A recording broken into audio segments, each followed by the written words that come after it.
Bonjour tout le monde, bienvenue à notre petite capsule d'enseignement. Donc, comme je vous ai parlé la semaine passée, cette semaine, on va voir développer ma relation avec Dieu. Parce que c'est important de développer notre relation, parce que effectivement, les temps sont mauvais et c'est de plus en plus difficile. Ça va être de plus en plus difficile pour les gens de venir à Jésus-Christ. Parce que dans les derniers temps, Dieu envoie une puissance d'égarement. Et Dieu nous met en garde aussi quand il parle avec la parabole des 10 vierges, qu'il y en a 5 qui vont rester en dehors et qu'il y en a 5 qui, elles, ont de l'huile en surplus dans leurs réserves et dans leurs lampes, elles vont rentrer dans le royaume de Dieu, dans le festin des noces. Donc ici, il faut qu'on comprenne la puissance de Dieu. C'est quoi la puissance de Dieu? Ça nous est révélé par sa parole, dans sa parole. Genèse 3, 8. On regarde ça ensemble. Qu'est-ce que ça nous dit? Genèse 3, 8. Alors ils entendirent la voix de l'Éternel Dieu qui parcourait le jardin vers le soir. Et l'homme et sa femme se cachèrent loin de la face de l'Éternel Dieu au milieu des arbres du jardin. Alors l'Éternel, il fait entendre sa voix. Il le fait entendre à Adam et Ève, et à tous les soirs, il descendait et il avait une relation avec Adam et Ève à tous les jours, jusqu'au temps où Adam et Ève ont transgressé le seul commandement que Dieu avait donné, de ne pas manger l'arbre du bien et du mal. Alors, Dieu a conservé sa relation avec Adam, avec Ève. Il conversait avec eux, il marchait avec eux, comme on vient de lire dans Genèse 3, 8. Genèse 2, 16, 17. Donc, l'Éternel Dieu donna cet ordre à l'homme, tu pourras manger de tous les arbres du jardin, mais tu ne mangeras pas de l'arbre de la connaissance du bien et du mal, car le jour où tu en mangeras, tu mourras. C'est clair, là. Il n'y a pas d'ambiguïté, il n'y a pas de... Ben, peut-être que Dieu a dit ça. Là. Non, non, non. Dieu, c'est clair. Tu ne mangeras pas de l'arbre de la connaissance du bien et du mal, car le jour où tu en mangeras, le jour où tu en mangeras, tu mourras. C'est un commandement. Et quand on obéit au commandement de Dieu, c'est parce que on a l'amour pour la vie. Dieu, c'est la vie. Si Adam et Ève avaient obéi à Dieu, c'est parce qu'ils étaient en amour avec Dieu. Ils connaissaient la volonté de Dieu. Rappelez-vous, la semaine passée, il faut connaître la volonté de Dieu. C'est quoi le voyons, pas la volonté, je viens de le dire, mais c'est quoi l'esprit de Dieu? C'est quoi exactement que Dieu, le caractère de Dieu? Qu'est-ce que Dieu voulait leur faire comprendre? Et ils n'ont pas compris ça parce qu'ils n'ont pas obéi à ce commandement-là. Donc, en grec, ça veut dire entoler. Entoler. Entoler, c'est un ordre autoritaire. Vous ne mangerez pas. Il donnait un commandement autoritaire. Mais ce n'était pas un commandement autoritaire pour les priver de quoi que ce soit. Ils n'étaient pas privés du tout. Il y avait tout le jardin d'Éden à leur disposition. Mais c'était dans le but, c'était un ordre autoritaire, un commandement autoritaire dans le but de leur protection. de les protéger, dans le but de leur donner une direction. Si tu en manges, tu meurs. Le jour où tu en manges, tu meurs. Il n'y avait pas d'incompréhension dans ça.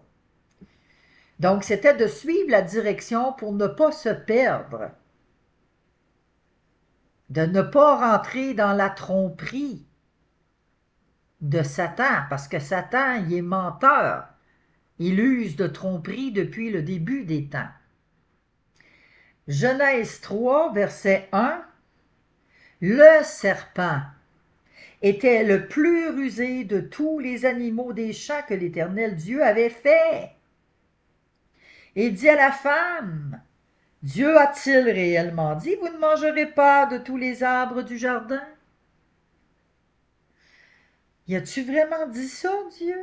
Et là, il vient semer un doute dans les pensées, dans le cœur de Ève. Versets 2 et 3, la femme répond au serpent. Le serpent, depuis le début des temps, il est considéré comme Satan. Nous mangeons du fruit des arbres du jardin, lui répond-elle. Mais quant au fruit de l'arbre qui est au milieu du jardin, Dieu a dit, vous n'en mangerez point et vous n'y toucherez point de peur que vous ne mourriez. Elle interprète par ses propres paroles le commandement de Dieu. Parce que elle ne connaissait pas, elle ne croyait pas le commandement de Dieu. Elle ne le connaissait pas.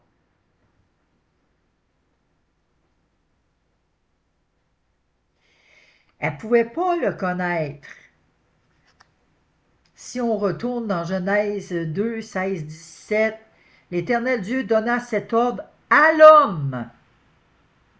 Tu pourras manger de tous les arbres du jardin, mais tu ne mangeras pas de l'arbre de la connaissance du bien et du mal, car le jour où tu en mangeras, tu mourras. Il a donné ce commandement-là, et c'était à Adam de s'assurer que Ève avait bel et bien compris c'est quoi la volonté de Dieu. Mais Adam ne l'a pas fait. Donc Ève, elle a été trompée, puis elle a commis une erreur. Elle s'est laissée séduire par le serpent. Versets 4 et 6. Alors le serpent dit à la femme, vous ne mourrez point, mais Dieu sait que le jour où vous en mangerez, vos yeux s'ouvriront et que vous serez comme des dieux. Vous serez comme des dieux, wow, connaissant le bien et le mal. Wow! Hey, la femme vit que l'arbre était bon à manger et agréable à la vue. Oh, que c'est beau! Et qu'il était précieux, précieux pour ouvrir l'intelligence. Elle prit de son fruit, en mangea. Elle en donna aussi à son mari qui était auprès d'elle. Et il en mangea. Adam, il n'a même pas pris sa responsabilité, rappelez-vous, la semaine passée, à propos de Saül. Que Saül n'avait pas pris sa responsabilité, c'est lui qui avait dit, lui et le peuple, qui avait sauvé la vie du roi. Et puis qui avait pris par interdit des bœufs, des brebis et tout ça, tandis que Dieu avait dit, non, tu extermines tout. Et là, ici, Adam ne prend pas sa responsabilité de dire, Ève, qu'est-ce que tu fais là? Qu'est-ce que tu es en train de faire? Il n'a pas pris sa responsabilité là. Pourquoi? Parce qu'il ne voulait pas perdre Ève. Parce qu'il avait priorisé Ève plutôt que prioriser Dieu. Et que Adam, il ne connaissait pas Dieu. Son cœur n'était pas tourné vers Dieu, mais son cœur était tourné vers Ève. Et s'il y avait vraiment dit à sa femme, tu ne touches pas à ça, même si sa femme avait pris une bouchée, Lui, il avait juste à dire non, je refuse, mais parce qu'il ne voulait pas perdre sa femme. Il en a pris, il a voulu lui plaire à elle au lieu de plaire à Dieu. Et ça a fait que les deux ont été rejetés du jardin d'Éden. Et qu'est-ce que Adam a fait? La femme que tu m'as donnée, il n'a pas pris sa responsabilité. Tout de suite, il a mis ça sur le dos d'un autre. Et la femme, pas mieux que Adam, elle non plus n'a pas pris sa responsabilité. Elle a mis ça sur le dos du serpent. C'est le serpent. Le serpent, lui, il pouvait pas mettre ça sur le dos de personne, non? Donc, c'est ce qui est arrivé, c'est qu'il y avait un désir d'acquérir une sagesse euh, qui ne venait pas de Dieu, parce que là, Satan, ici, le serpent, ben non, le jour où vous en mangerez, vos yeux s'ouvriront, et que vous serez comme des dieux, connaissant le bien et le mal. Oh, un désir charnel d'acquérir une sagesse. Est-ce qu'ils avaient besoin de connaître le bien et le mal? Ils étaient dans le bien. Est-ce qu'il y avait besoin de connaître le mal? Non, il n'y avait pas besoin. Il n'y avait pas besoin de ça. Mais Ève s'est laissée tenter. Alors Adam aurait dû s'assurer justement que Ève avait bien compris le commandement de Dieu, ce qu'il n'a pas fait. Alors, bien souvent, les messieurs et les madames, certains qui ne comprennent pas les Écritures, sont comme Adam ou sont comme des sols. Ils vont jeter la faute sur Ève. Et c'est ce qui fait que la femme est diminuée, que la femme ne vaut rien, que la femme n'a pas le droit de prêcher, que la femme n'a pas le droit d'enseigner. Et là, on diminue la femme parce qu'on jette sur le dos la chute du jardin d'Éden, on met ça sur le dos de la femme.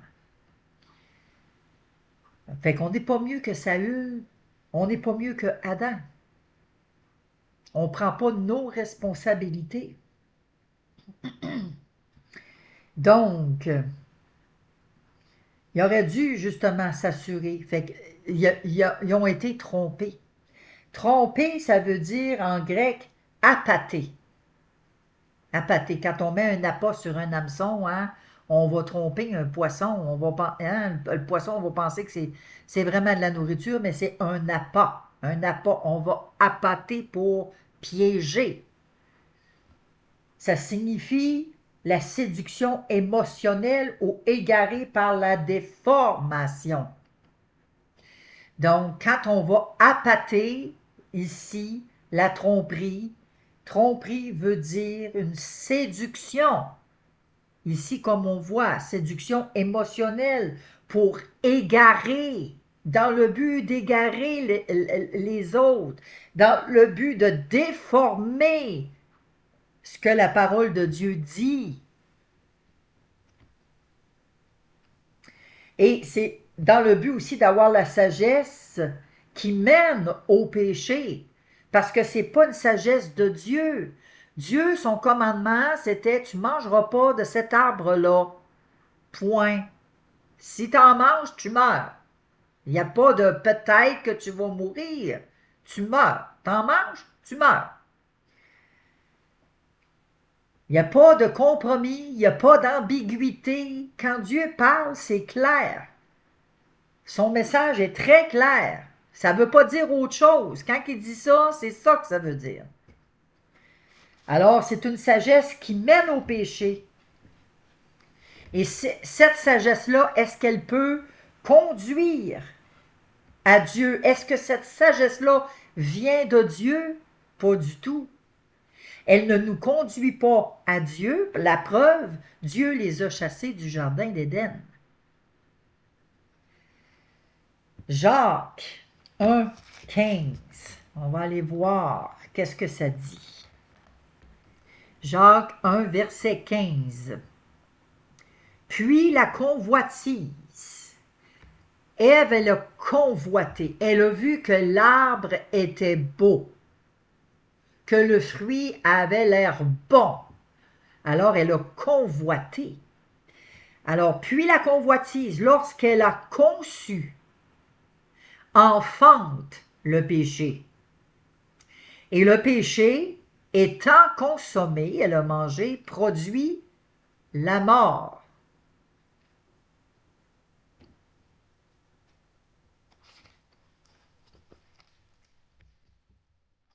Donc, quand on convoite quelque chose, qu'on succombe à notre convoitise, on tombe dans le péché. Et quand on tombe dans le péché, ben le résultat du péché, c'est la mort.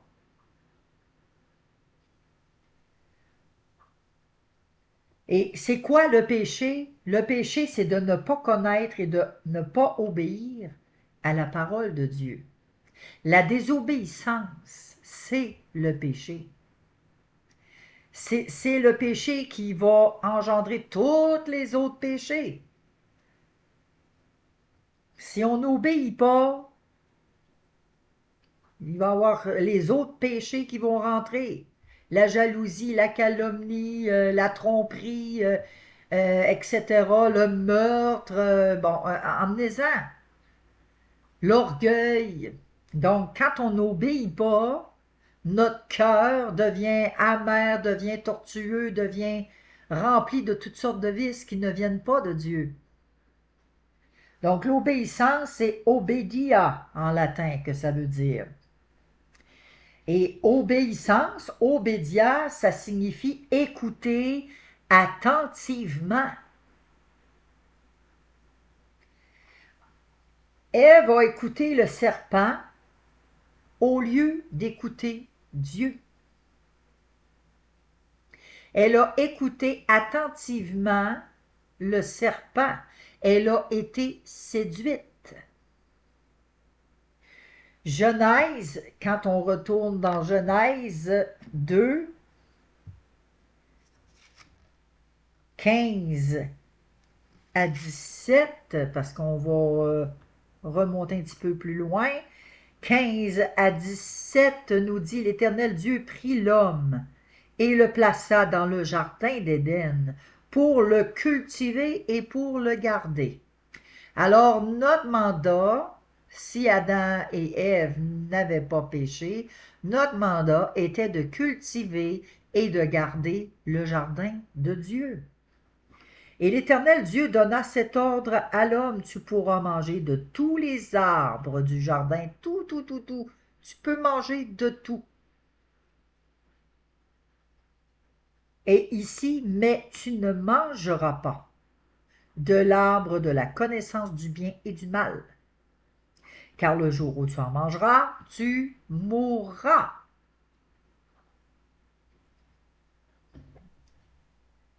Dieu a prévu et a pourvu une méthode de réconciliation. Il n'a pas laissé Adam et Ève dans cette condition-là, parce que Dieu est bon et Dieu n'a pas de mal en lui, n'a pas de malice, n'a pas de tromperie en lui. Dieu n'a pas de colère. Ben oui, il y a une sainte colère, là, mais Dieu n'a pas un appât. Il ne va pas appâter pour tromper ou pour piéger l'homme. C'est pas la nature de Dieu. Alors Dieu a pourvu déjà là, suite à ça, parce il voulait quand même que l'homme soit réconcilié avec lui. Il voulait que l'homme se réconcilie. Oui, là, maintenant, il connaît le bien et le mal, mais là, on va lui laisser le choix, qu'il puisse au moins avoir l'option de choisir. Parce que le plan de Dieu, c'est que tous soient sauvés, que tous parviennent à la connaissance de Dieu et que tous vivent éternellement. C'est ça le plan de Dieu au départ.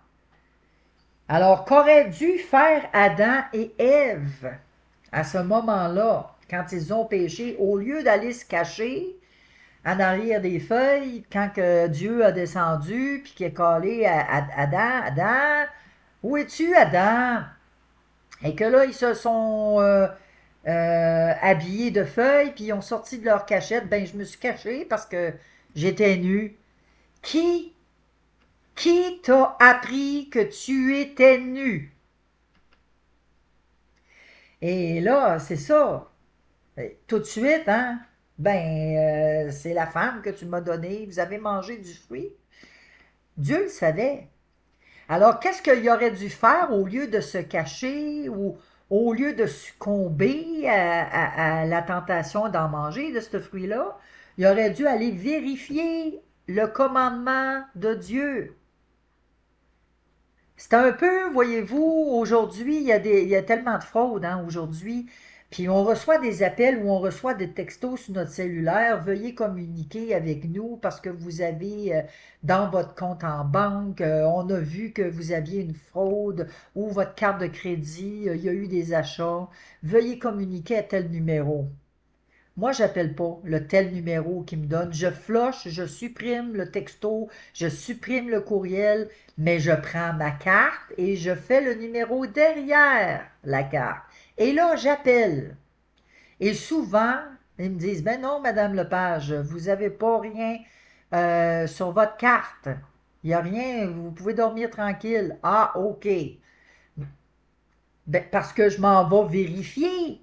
Je prends ma responsabilité d'aller vérifier. Mais si on vérifie pas, on fait penser à Adam et Ève, on va se fier à ce que, oh ben là, hey, c'est un tel. Il y en a combien qui se font prendre pour ça? Combien qui se font frauder aujourd'hui parce qu'ils ne prennent pas la peine d'aller vérifier?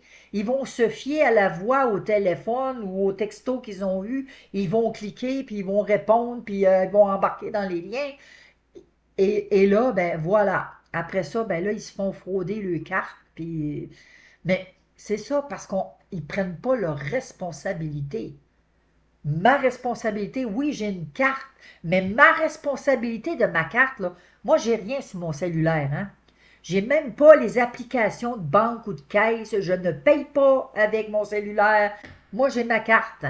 Et quand que je veux vérifier quelque chose, je ne vérifie pas sur le cellulaire. Je prends mon ordinateur à la maison et je m'en vais sur mon compte à la maison. Les gens se font embarquer, là. Ah, puis ça va vite, puis vous allez voir, puis le portefeuille, hein, portefeuille, tu payes avec ton téléphone. Moi, je ne paye pas avec mon téléphone. Désolé. Désolé. J'embarque pas dans cette technologie-là. Parce que c'est tellement facile. Ah, il n'y a pas de danger, puis... Faites attention. Hein? On en a vu plein, plein, plein de choses, de fraude. On a vu des jardins, comment est-ce que les données des Desjardins ont été envoyées à tout le monde.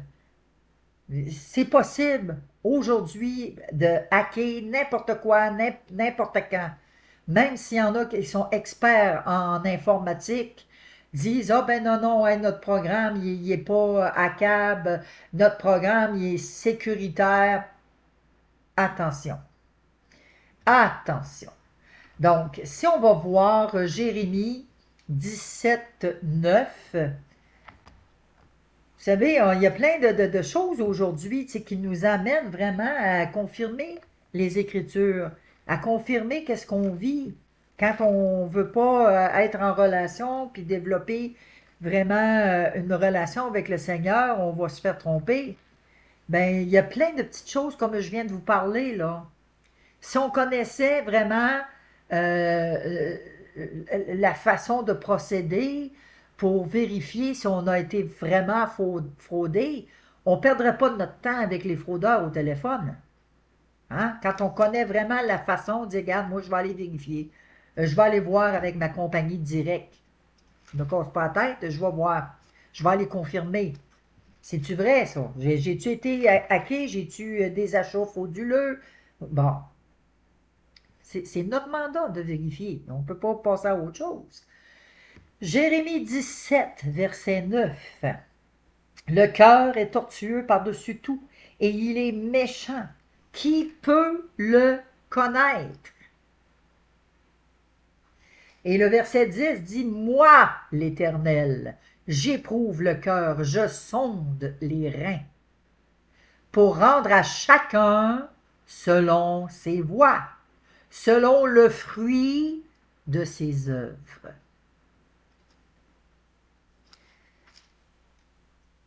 Donc, si on a un cœur tortueux, le Seigneur le sait. Et si on se laisse tromper parce qu'on ne prend pas la peine de vérifier dans les Écritures si ce qui nous est enseigné est vrai, on n'a pas d'excuse. On ne peut pas dire « Ah, ben c'est le pasteur qui me dit ça. Ah, ben c'est un tel qui me dit ça. Ah, c'est un tel gars. Ben ouais, mais moi j'ai entendu dire que c'était comme ça. » Des oui-dire, ça ne marche pas. Ça ne fonctionne pas. Il faut aller vérifier si ce qui nous est enseigné est vrai. C'est notre mandat. Même moi, ce que je vous enseigne, là, la semaine passée, aujourd'hui, puis les vidéos prochaines, votre mandat, c'est d'aller vérifier les Écritures. De voir, écoute, oui, c'est vrai, puis demander au Seigneur, éclaire-moi là-dessus, Seigneur, montre-moi vraiment, c'est quoi ta volonté dans la parole de Dieu, c'est quoi tu veux me faire comprendre. Parce que le cœur, il est tortueux. Il est tortueux par-dessus tout. Jérémie 17:9. Le cœur est trompeur. Ouais, mais écoute ton cœur. Moi, des fois, j'entends ça souvent. Ah, tu devrais écouter ton cœur. Écoute pas ton cœur. Ton cœur, ici, le cœur est tortueux par-dessus tout. Et il est méchant. Même malgré tout le bien, le bon, etc., qu'on peut faire, le bien qu'on fait, le cœur est tortueux et il est méchant. C'est pas moi qui le dis, c'est la parole de Dieu qui le dit.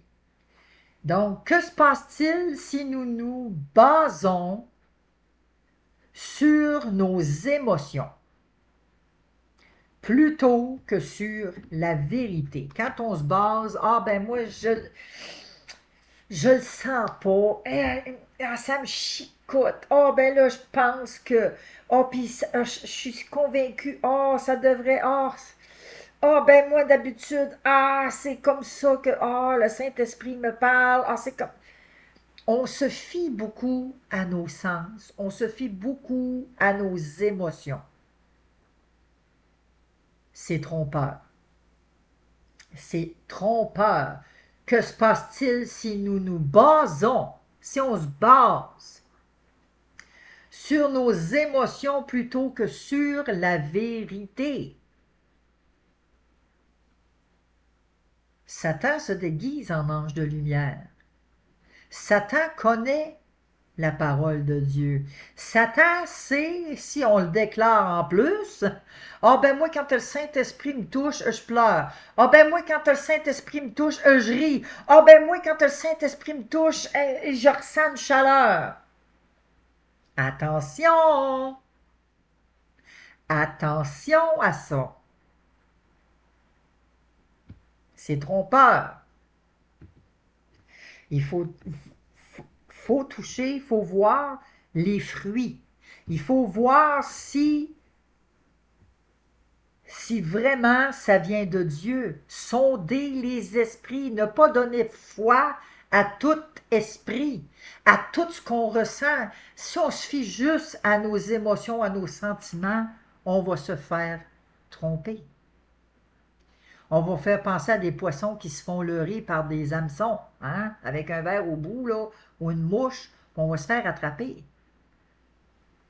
Connaître Dieu, servir Dieu avec une pleine dévotion et un esprit volontaire. Voilà comment grandir dans une relation avec Dieu. Il faut qu'on le veuille, il faut qu'on veuille changer, il faut qu'on veuille connaître la volonté de Dieu. Si on ne le veut pas, qu'on ne le cherche pas, puis qu'on s'assoit, puis qu'on ne fait rien, il n'y arrivera rien. Sauf qu'on va être porté à tout vent de doctrine, comme nous dit la parole. On va être porté tantôt à droite, tantôt à gauche. Bon, ben la vague, elle nous emmène là, on va aller là. La vague, ah ben on va aller par là, c'est là que ça nous... C'est ça. Parce qu'on n'ira pas chercher, on n'ira pas puiser la vérité de Dieu. On va se fier à des oui-dire. Donc, la racine, se confier à l'Éternel, c'est être enraciné en Dieu. Et la racine, c'est rhizo en grec. C'est être profondément plongé dans la parole de Dieu, scruter, examiner, relire et relire et vraiment creuser pour comprendre la parole de Dieu. Sommes-nous enracinés aujourd'hui dans la vérité ou dans des émotions passagères? C'est à nous de faire un travail, de voir, bon, quelle est mon attitude? Est-ce que moi, je vais me fier à mes intuitions? Je vais-tu me fier à mon instinct? À quoi qu'on se fie? Et c'est trompeur. C'est trompeur parce qu'il faut vraiment vérifier.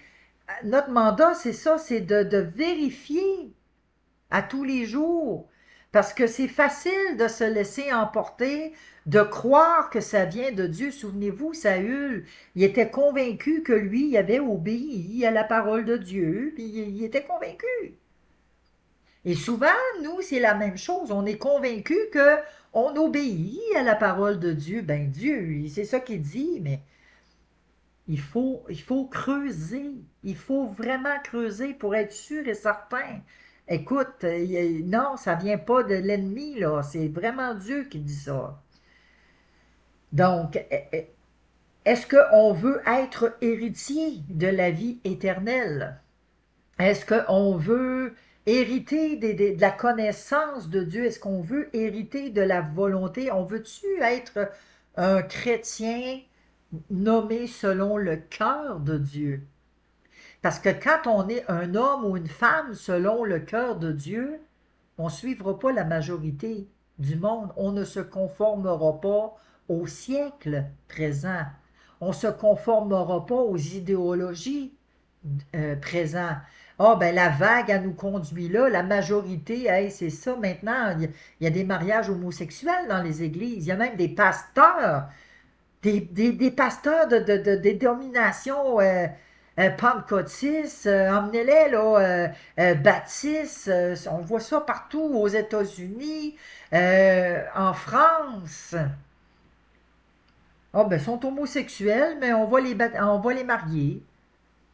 C'est une incompréhension, c'est pas ça que Dieu a dit. L'homme quittera son père et sa mère et s'attachera à sa femme et les deux deviendront une seule chair. Et quand on regarde dans la parole de Dieu, là, c'est pas le but aujourd'hui, mais la parole de Dieu le dit, que l'homosexualité, qu'un homme qui fait ce qu'il fait avec une femme, c'est une abomination aux yeux de Dieu. Et on va encourager ça. On va fermer les yeux. On va aller selon la majorité. Ça marche pas. Ça marche pas avec ça. Ça vient pas de Dieu. Luc 10. On va aller lire ensemble.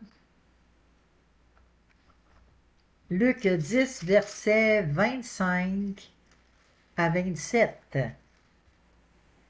Luc 10, 25 à 27. Un docteur de la loi se leva et dit à Jésus pour l'éprouver: Maître, que dois-je faire pour hériter la vie éternelle? Vous savez, hein, il y en a beaucoup qui disent, ah ben, avant que je vous réponde, il y en a beaucoup qui ont dit, ah ben moi je suis sauvé, j'ai la vie éternelle en Jésus, Jésus a payé pour moi la croix, puis je suis sauvé. T'es-tu réellement sûr de ton salut? Jésus leur dit, qu'est-il écrit dans la loi? Qui lis-tu? Il répondit, tu aimeras le Seigneur ton Dieu de tout ton cœur, de toute ton âme, de toute ta force et de toute ta pensée. et ton prochain comme toi-même. Tu as bien répondu, a dit Jésus. Fais cela et tu vivras. Fais ça et tu vivras. Mais lui, voulant se justifier, dit à Jésus, tu sais, on a beaucoup de chrétiens qui se justifient aujourd'hui. Voulant se justifier, dit à Jésus, et qui est mon prochain? C'est qui mon prochain? Et Jésus reprit la parole et dit, un homme descendait de Jérusalem à Jéricho. Il tomba au milieu des brigands qui le dépouillèrent, le chargèrent de coups et s'en allèrent le laissant à demi-mort. Et là, il explique c'est qui le prochain. Si t'es pas capable d'aider ton frère que tu vois, la personne que tu vois, hein, que Dieu te bénisse, que Dieu pourvoie tes besoins. Je prie que Dieu te donne un travail, que Dieu te donne à manger, que tu aies quelqu'un qui puisse t'aider. T'es dans le moyen, toi, là. Ici, là. T'es dans le moyen, là. Puis tu vas y dire ça, puis tu ne l'aideras pas. Hmm.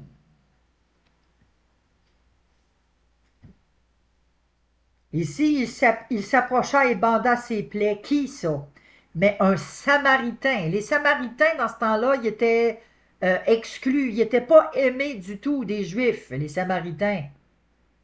Et pourtant, il y a eu un Lévite, il y a eu un homme de Dieu, un sacrificateur qui a passé, puis qui ont levé le nez, puis ils l'ont même pas aidé. Il était à moitié mort, puis ils l'ont pas aidé.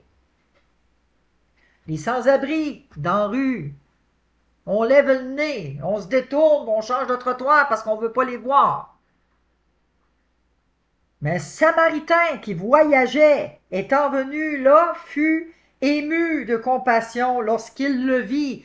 Ému de compassion, là, ça veut dire, il fut dans la tristesse, il y a eu une pitié profonde pour cet homme-là. Il y a eu pitié. Aujourd'hui, les gens ils ont plus pitié des animaux que des êtres humains. C'est pas normal.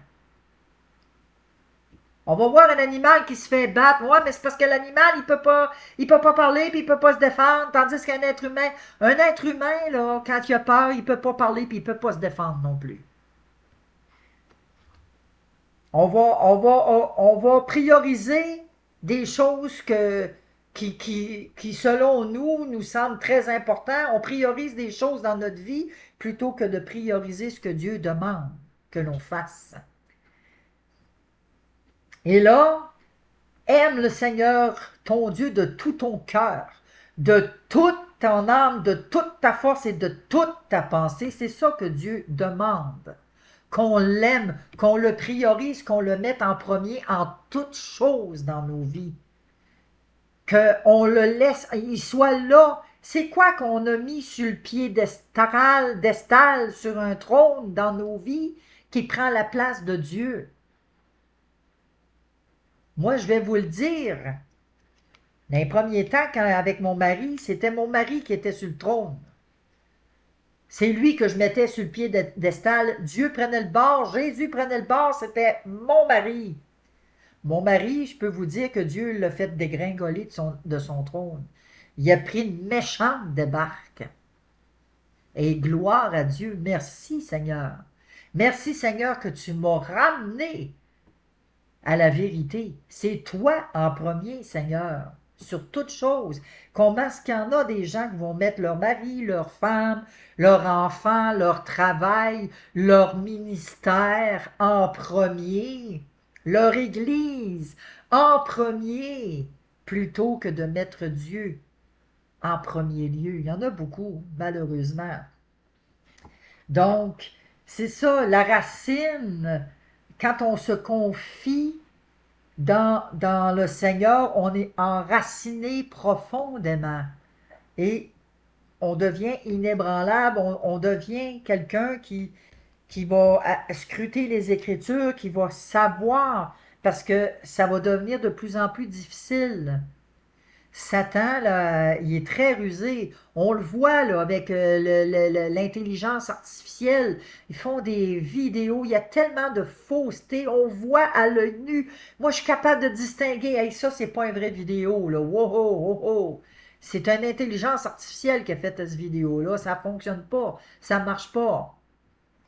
Et il y a des gens qui vont croire ça. Hey, t'as-tu vu telle affaire? Puis là, ils t'envoient ça en message Messenger. Là, là il t'envoie ça, puis écoute ça, puis regarde ça, puis là, tu lis ça, puis voyons. Il croit ça, lui-là. Là. Elle croit ça, cette personne-là. Là. Tu vois, ben voyons donc. Seigneur, fais quelque chose. Éclaire-la. Éclaire-la, parce que ça n'a pas de bon sens que cette chrétienne-là ou ce chrétien-là croit un mensonge aussi flagrant. Voyons donc. Il y en a beaucoup, malheureusement, que c'est ça. Et il faut prier les uns pour les autres. C'est pas de mettre le doigt là-dessus, puis non, mais faut prier, faut conscientiser, oui, effectivement, les frères, les sœurs, faut s'avertir. C'est pas de la condamnation là, qu'on a aujourd'hui, ni la semaine passée, ni les vidéos prochaines. C'est pas de la condamnation, mais c'est de la conscientisation, qu'on se soit conscientisé, qu'on soit mise en alarme, qu'on soit éveillé pour pas justement tomber dans les pièges que l'ennemi essaye de nous donner. Il essaye par tous les moyens de nous tromper. Et malheureusement, il y en a beaucoup qui tombent dedans. C'est atroce, je trouve ça épouvantable. Alors, c'est pour ça qu'on doit apprendre à développer notre relation avec Dieu. On doit l'apprendre à le connaître personnellement. Vous savez, quand on vit avec quelqu'un, ça ne veut pas dire qu'on le connaît parfaitement. Ah, ben j'aurais jamais pensé ça de lui, j'aurais jamais pensé ça d'elle. Ça fait 25 ans qu'on est ensemble. Juste un exemple, là. Je vous donne ça comme exemple, là, mais il y en a tellement d'autres, là. Mais ça fait 25 ans qu'on est ensemble. Jamais j'aurais pensé que mon mari était aux hommes, ou jamais que j'aurais pensé que ma femme elle virerait lesbienne, puis tout ça. Bon, ça fait 25 ans qu'on est ensemble. Je pensais la connaître. Fait que voyez-vous, c'est pour ça que Dieu veut qu'on le connaisse. Dieu veut vraiment qu'on prenne le temps de le connaître. Parce que Dieu, il ne change pas. Dieu est le même hier, aujourd'hui et éternellement. Et Dieu va se laisser trouver par celui qui le cherche. Cherchez-moi. Si tu me cherches, tu vas me trouver, nous dit dans sa parole. Alors, c'est ce qui complète notre petite capsule de cette semaine, notre petit enseignement. On se donne un rendez-vous la semaine prochaine. Puis la semaine prochaine, on va parler de la justice de Dieu. Parce que oui, Dieu est amour, mais Dieu, c'est un Dieu de justice aussi. Et on oublie souvent que Dieu est un Dieu de justice. On va dire, oh, Dieu est amour, Dieu est amour. Mais on va voir ça la semaine prochaine. Alors sur ce, j'espère que cette vidéo-là, cette petite capsule-là, va vous conscientiser, va vous donner une alarme à rester éveillé, à faire attention, parce que celui qui se croit debout, prenne garde de tomber. Bonne semaine tout le monde. Bye bye.